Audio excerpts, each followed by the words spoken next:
पुण्याच्या शिरूर येथे बँक कर्मचारी आणि शेतकऱ्यांनी फेड बँकेला तब्बल 1,27,71,000 रुपयांचा गंडा घातलाय।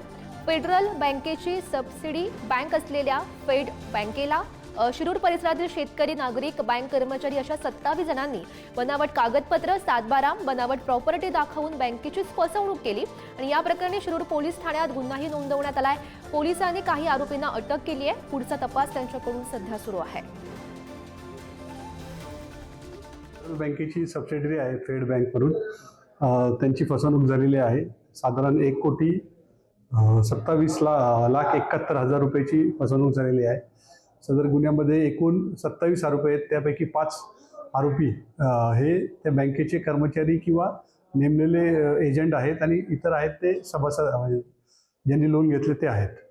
पेपर बनवणारा आहे साळुंके, त्याला अटक केलेली आहे आणि त्याला साधारण 19 तारखेपर्यंत पोलीस कोठडी माननीय न्यायालयाने दिलेली आहे।